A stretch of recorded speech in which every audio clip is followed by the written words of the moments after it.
മ്യാൻമറിനെയും തായ്ലൻഡിനെയും അക്ഷരാർത്ഥത്തിൽ വിറപ്പിച്ചുകൊണ്ട് വലിയ ഭൂകമ്പമാണ് ഉണ്ടായിരിക്കുന്നത്.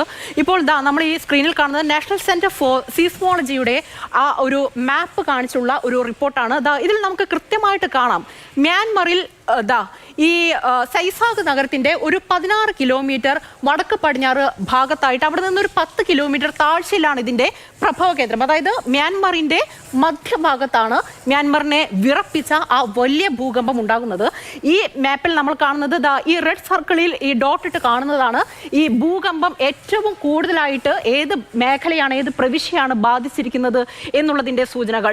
ഇപ്പോൾ മ്യാൻമറിൽ തന്നെ ഈ ഒരു ഭാഗം എടുക്കുകയാണെങ്കിൽ ഇവിടെ ഇന്ത്യൻ സമയം ഏതാണ്ട് ഒരു 11:50 ഇവിടെ ഒരു പ്രകമ്പനം ഉണ്ടാകുന്നത്. 7.5 റിക്ടർ സ്കെയിലിൽ ഇവിടെ തീവ്രത രേഖപ്പെടുത്തിയിരിക്കുന്നത്. മണ്ഡല ഭാഗത്ത് ഈ പ്രധാനപ്പെട്ട നഗരത്ത് ഒരു പള്ളി പൂർണ്ണമായും തകർന്നില്ലാതാകുന്ന കാഴ്ചയുണ്ടായി.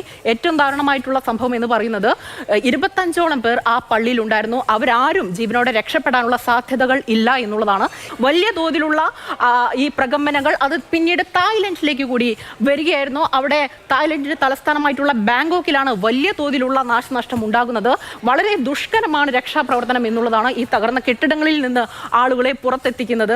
അതുകൂടാതെ ഈ റെയിൽ ഗതാഗതം ഒക്കെ പൂർണ്ണമായും നിർത്തിവെച്ചിരിക്കുകയാണ്.